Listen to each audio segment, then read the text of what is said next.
Halo Sobat Sains, bertemu lagi bersama saya Gung Taufik.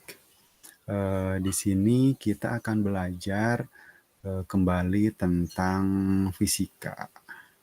Oke, yang dipelajari untuk pembelajaran pertemuan kali ini itu kita akan belajar tentang tekanan pada zat padat. Oke, pada sebelumnya kita belajar tentang tekanan pada tentang tekanan pada zat padat, dan sekarang itu kita akan belajar tentang tekanan pada zat cair. Sorry ya. Oke, kalau tekanan pada zat cair ataupun tekanan hidrostatis, berarti ini berkaitan erat dengan benda-benda ataupun zat cair ya. Zat cair seperti air. Nah, apa aja sih? Apa itu tekanan pada zat padat? Apa aja yang mempengaruhinya? Oke, kita lanjut ya. Nah, ini adalah standar kompetensinya, ini kompetensi dasarnya, ini indikator yang akan kita pelajari. Oke, tekanan hidrostatik. Nah, ada di sini kalian ada yang pernah menyelam? Nah, ketika sedang menyelam, ketika kita semakin menyelam makin dalam, apa yang kita rasakan? Telinga kita itu merasa terganggu nggak sih? Nah, pasti merasa terganggu. Jadi semakin dalam, telinga kita itu semakin sakit. Nah, mengapa demikian? Gitu. Ketika semakin dalam, apakah makin ada sesuatu yang menekan? Nah, makanya kalau yang biasa renang itu dia suka memakai pelindung untuk telinga. Karena apa? Karena semakin dalam, dia penyelam itu akan mendapatkan tekanan besar. Jadi semakin dalam, tekanannya semakin besar. Tekanan yang menekan bisa ada juga terhadap dada. Jadi dada kita itu terasa sakit ataupun sesak ya. Nah, itu karena apa? Karena kita mendapatkan tekanan makin besar. Nah, tekanan hidrostatis itu adalah tekanan di dalam zat cair yang disebabkan oleh berat zat cair ataupun massa jenis zat cair.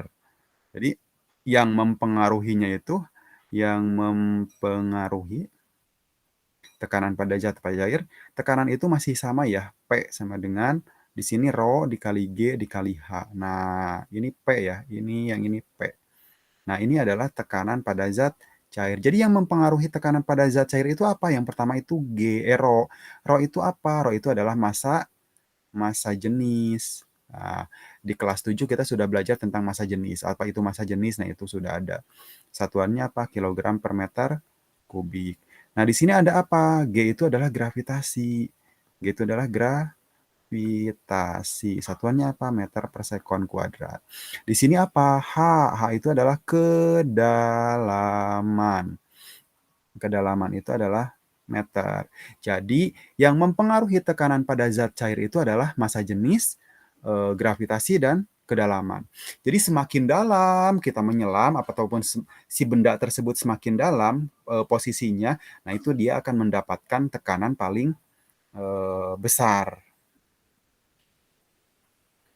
Nah, ini rumusnya ya, P sama dengan Rho GH. Nah, di sini ada contoh penerapan tekanan hidrostatis, tekanan pada zat cair. Yang pertama itu bentuk bangunan bendungan air selalu lebih lebar bagian bawahnya. Nah, ini bagian bawahnya ya. Nah, ini bagian bawahnya itu dia semakin lebar. Nah, ini semakin lebar kenapa? Karena tekanan di dalam ya semakin dalam itu dia tekanannya makin besar. Jadi kalau kita bikin bendungannya seperti ini, nah, ini pasti jebol ke sininya. Jebol. Nah, kalau dia makin runcing, dibikin runcing sama, dia akan jebol juga. Nah, yang paling tepat adalah seperti ini. Ataupun seperti ini juga bisa ya. Nah, gini. Biasanya ini bendungan-bendungan seperti ini. Nah, terus penyelam tradisional pendengarannya itu sering apa ya? Dia terganggu gitu. Akibat apa? Karena dia sering berenang di lautan dengan kedalaman yang tidak terukur ya. Maksudnya makin dalam gitu. Mereka senang sekali berenang gitu. Karena untuk mencari mata pencahariannya. Dan itu akan merusak apa? Merusak pendengaran kita. Jadi si gendang telinganya itu terganggu. Jadi untuk daya tangkap suaranya itu dia jadi kurang karena ada yang rusak. Karena si air itu dia masuk ke dalam, menekan lebih besar. Nah, contoh lagi misalnya ada ini ya. Misalnya saya punya botol, ini ada punya botol. Nah, botol tersebut saya kasih lubang, ini di paling atas, ini yang kedua, ini yang ketiga. Nah, ini ada air. Nah, ketika si lubang ini si botol ini berisi air, ini yang bulat-bulat lubangnya ya. Ketika lubangnya saya buka semua, ternyata makin dalam itu, yang makin dalam pancarannya akan makin apa? Ternyata dia akan makin jauh, bisa ke sini. Yang ini ke sini, yang ini ke sini. Jadi jelas ya, semakin dalam tekanannya semakin besar. Contohnya ini.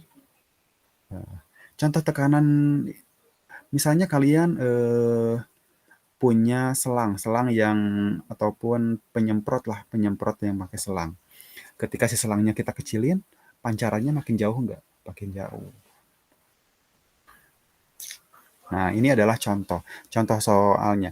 Seekor ikan berada di kedalaman 20 cm pada sebuah akuarium. Berapakah tekanan hidrostatis yang dialami ikan tersebut? Nah, berarti ini diketahuinya apa? Nah, di soal ini diketahui H-nya itu adalah 20 cm atau 0,2 meter. Ini ingat ya, harus dirubah ke dalam meter. Karena ini dia berada di air, kalau massa jenis air itu adalah 1 gram per cm3 atau 1 dikali 1000 ya. Karena dia harus menyerupai jadi kilogram per meter kubik. Pokoknya kalau air itu pasti dia nilainya 1000. Oke? Kilogram per meter kubik. Nah, terus gravitasinya berapa? Gravitasinya itu 980 cm per detik kuadrat. Nah, ini kalau gravitasi itu G, kalau enggak 10 atau 9,8. Jadi di sini 980 ya kita rubah aja. Berarti kita pakainya yang ini, 9,8. Nah, kita tinggal masukin karena yang ditanyanya tekanan, berarti P sama dengan Rho kali G kali H. Rho-nya berapa? Rho-nya itu adalah 1000. Dikali berapa? Dikali 9,8. Dikali berapa lagi? Dikali 0,2. Ini saya coret satu ya. Coret lagi. Ini 9,8 si komanya ini saya coret. Ini coret lagi. Jadi berapa hasilnya? Oh, 19600. Berapa satuannya? Pascal.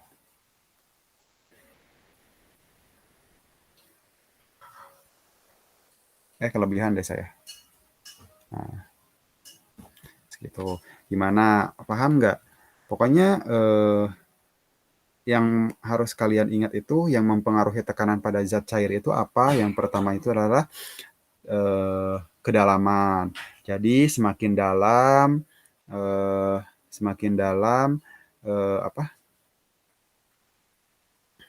Semakin dalam itu pasti apa? Semakin dalam maka tekanannya semakin besar. Ini harusnya 1960 ya. Sorry. Nah, ini Pascal satuannya. Kalau ini pakainya Dyne. Saya nggak pakai Dyne ya, tapi saya pakainya Pascal. Nah, contoh lain, misalnya di sini ada ikan. Set. Kalau kedalaman itu diukurnya dari mana? Misalnya dalam si gelasnya itu dia ada 2 meter. Si ikan berada di sini. Kesininya itu adalah 50 cm. Nah, berarti kedalamannya berapa? Kedalaman itu diukur dari atas sampai bawah. Kalau ini asalnya 2 meter, di sininya dari ikan ke bawah 50 cm, berarti di sini adalah 150 cm atau 1,5. Terus rho-nya itu pasti kalau 1000 ya. Kalau air itu pasti 1000 karena ini air. Terus G-nya itu misalnya saya 10. Nah, udah berarti P sama dengan rho kali G kali H. Rho-nya berapa? Rho-nya itu adalah 1000 dikali 10 dikali H-nya itu adalah 1,5. Atau ini coret jadi 15. Jadi 15.000 Pascal atau PA. Nah, ini adalah contoh penerapan ini tekanan pada zat cair. Selanjutnya, beberapa keadaan pada tekanan zat cair, satu bejana berhubungan. Nah, di sini bejana berhubungan ini, di sini ada beberapa bentuk, tapi si airnya itu, ini ada beberapa bentuk, ada beberapa bentuk, bentuknya beda-beda ya. Tapi kita lihat, airnya rata nggak semuanya? Nah, itu adalah sifat zat cair ya. Pada bejana berhubungan, permukaan zat cair selalu datar walaupun bentuk wajannya berbeda. Bentuk wajannya ini berbeda, tapi si pada permukaannya itu dia sama, rata semua. Adapun terapannya pada ceret, selang ukur, nah biasanya dia dipakai juga untuk apa? Kalau di tukang bangunan ada ya, selang ukur. Nah itu. Oke. Selanjutnya, nah ini adalah pipa U. Nah, pipa U. Ini pipa berbentuk U maksudnya gini ya. Kalau pipa U ini biasanya ada dua zat yang dimasukkan. Nah, misalnya di sini ada minyak dengan air. Minyak dengan air masa jenisnya kan berbeda. Kalau berbeda seperti ini, maka ketinggiannya pun dia akan berbeda tuh. Ini contohnya. Ini minyak, ini air. Minyak memiliki massa jenis tersendiri, air pun memiliki massa jenis tersendiri. Maka di sini ada H1. H1 itu adalah ketinggian minyak, H2 itu di sini adalah ketinggian air. Nah, kalau di sini ternyata tekanan di satu, tekanan di minyak itu sama aja dengan tekanan di dua. Tekanan di dua itu adalah tekanan di air. Nah, rumus tekanan itu adalah rho GH sama dengan rho GH.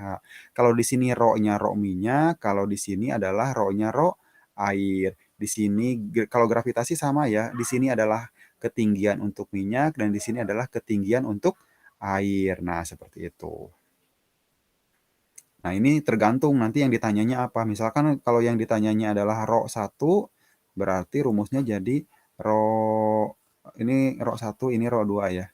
Berarti rho 2 dikali G dikali H2, ini H1 dibagi G kali H1. Ini si G-nya bisa dicoret. Nah, seperti itu. Ataupun yang ditanya adalah rho 2, kalian tinggal balik aja rumusnya. Selanjutnya, nah ini adalah hukum Pascal. Pernahkah kamu melihat dongkrak mobil pada saat dipakai? Jadi ada dongkrak ya. Padahal dongkraknya itu kecil, tapi dia dapat mengangkat massa yang lebih besar. Nah, itu adalah penerapan hukum Pascal. Terus mengapa dongkrak tersebut itu dapat mengangkat mobil yang besar? Nah, kenapa? Ternyata ini konsepnya. Nah, ini adalah konsep fisikanya. Nah, di sini ini misalnya dongkraknya ya. Dongkraknya itu dia ditekan ke sini. Berarti kita memberikan gaya F1. Di sini dia memiliki luas. Luas ini ya, luas yang di sini sebenarnya bulat ya. Luas yang bulat ini, nah ini adalah A1. Di sini ini luas A2. Dan di sini pasti ada gaya yang keluar adalah AEF 2. Secara matematis dapat dituliskan di mana F1 sama dengan per A1 sama dengan F2 per A2. Kalau seperti ini, konsep matematikanya berarti ini sama aja dengan kita kali silang ya. Berarti F1 dikali A2 sama dengan F2 dikali A1. Tergantung nanti yang ditanyanya apa. Oke. Jadi seperti itu. Ini untuk hukum Pascal. Oke, next. Nah, ini adalah contoh penerapan pada hukum Pascal. Jadi kita langsung aja ya. Nah, di sini ada gaya 1, gaya satunya itu adalah 30. Terus luas penampangnya ini segini. Kalau di sininya dua-duanya senti, kita nggak usah rubah ya. Kalau kiri dan kanan sama senti, kita nggak usah rubah. Kecuali yang di kiri misalnya meter, yang di kanan senti, itu harus disamain penyebutnya. Nah, ini kan F1 per A1 sama dengan F2 per A2. F1-nya berapa? Oh, ternyata 30 dibagi 5 sama dengan di sana F2 per F2-nya per 15. Nah, ini kan bisa kali silang ya, yang tadi saya katakan itu. Bahwa 30 dikali 15 sama dengan 5 dikali F2. Nih yang ditanya adalah F2. Berarti rumusnya jadi apa? Berarti ini. F2 itu dia berada di ruas kanan. Ini adalah ruas kiri. Yang ditanyakan ada di ruas mana? Oh, yang ditanyakan itu ternyata ada di ruas kanan. Berarti yang ada di atas itu adalah ruas kiri. Mana ruas kiri itu? Berarti 30 dikali 15. Dibagi 5. Ini coret, ini jadi 3. Jadi berapa hasilnya? 90 Newton. Seperti itu. Next ya. Nah ini penerapan hukum Pascal. Mari kita nah ini ya. Oh ini paling nanti ya.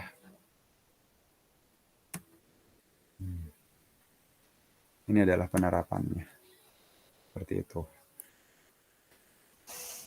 Nah sekarang silahkan kalian kerjakan ini. Nah, ini nanti soalnya kalian harus kirimkan di Classroom. Jadi ini adalah soalnya. Di sana ada 4 soal. Silakan 4 soal ini kalian kerjakan.